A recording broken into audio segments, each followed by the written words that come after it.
Hi guys, welcome back to the channel. Another episode of ZimdogTuning. We're back in our touring car Civic. I know you guys love this car as much as I do, so we're sticking with it for the time being.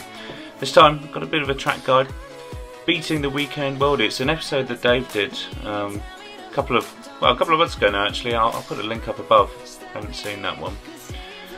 This time we're going to be around VIR, International Raceway. We're going to be on the South configuration. It's one of 6 configurations, and my favourite one personally is the Grand West course. Holds a lot of good memories for me from Forza RC Season 2 when we went around there in the Audi R8, and I was on pace with the top guys. Ended up coming 4th overall in that season, but had a good sort of 4th place behind Lage and Lightning and a few others on that VR Grand West one.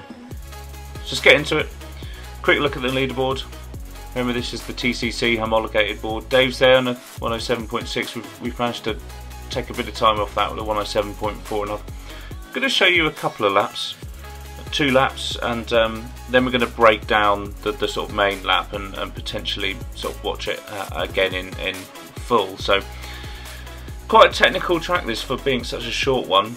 There's a lot to think about actually as we sort of come across the line. You've got a lot of time to think about what you're going to be doing on this first braking point. There's a lot of sort of areas to look for as well if you're not using the braking line, like those tyres on the left hand side of the track. You need to cut back on this one to get as straighter exit as possible there. Use all the track including that curve. There's a whole load of grip on the curve on the outside of that corner.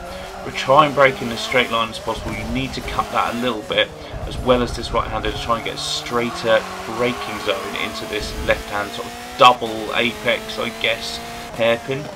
Now an off camber downhill right hander, which is so awkward and it feels so slow and painful around there, especially in these front wheel drive cars. In a rear wheel drive car, you need to be really tough. You don't oversteer out that one. This left hander, really quick. Can you take it flat? I tried to there.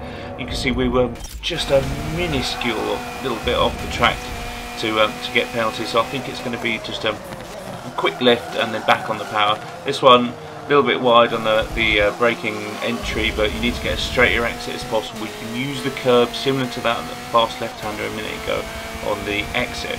So let's go through another lap. That was a 107.497, but it was dirty. We got penalty on the second last corner. So let's try and spot our braking point for this first corner. It's a late apex. You see, I'm nowhere near the entry of that corner. I'm not hugging it tight. I'm cutting back to get as straighter exit as possible, because these front wheel drive touring cars, they're all about how you feather the throttle and get a good exit coming out of these slow corners. Better braking zone into this left hander on the curb, cut the right hander slightly, and then stay tight for this left hander. It's not like the first corner. You're going too slow to enable yourself to take a double apex, so you need to stay tight.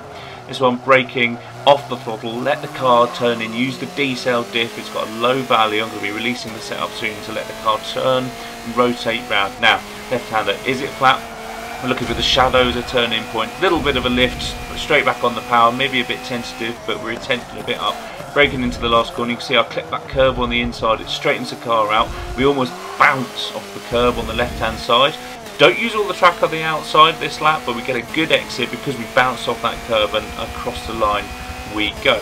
Pretty solid lap if you ask me, 107.4. So let's have another look at it again. So it's just that second lap but replayed. I'm going to pause it in some really key places for me that what make this lap that good. So it's not the braking zone.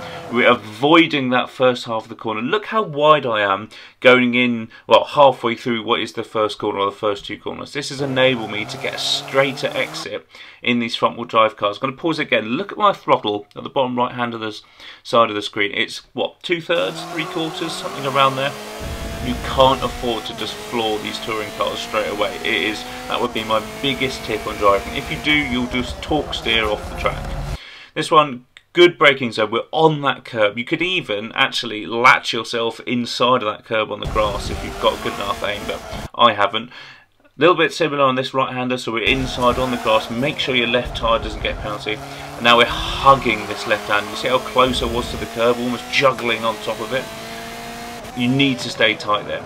braking down into the off camber, and look where the apex is on this corner. It's so much later than you think it is, and that's to get a good straight exit down the hill off the camber, because this is effectively the back straight through here in these touring cars. Because it's almost flat, you need such a good exit, otherwise you're just going to lose time all the way up here.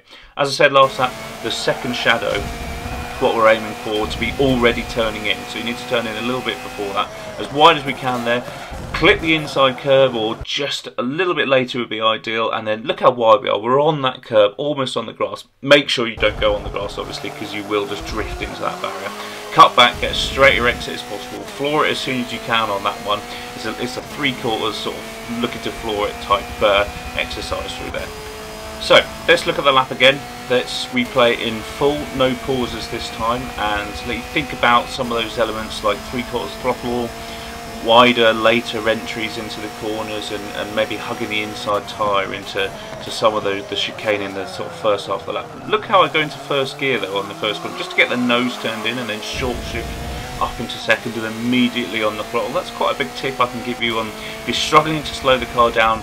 Get the gears down as well. Make sure you, if you're driving with damage on, then obviously you don't kill the engine doing that, but you can afford to do it in these cars if when you shift back up you're straight on the power.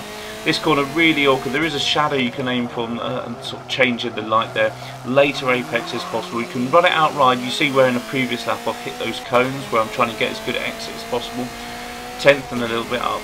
I reckon you can take this flat on a perfect lap, or if we change the tune just slightly, so maybe we had a bit more turn in on the nose, although that might be a bit hairy.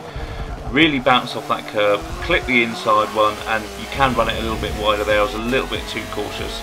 But guys, what did you think about that lap? I thought it was pretty good. I think there's still room for a little bit more time. We did beat Dave by a couple of tenths, but actually I think that was pretty good. So give it a go. You know, the setup's been released or being released very shortly, and you know, let me know how you get on in the comments. Go and give that one a try.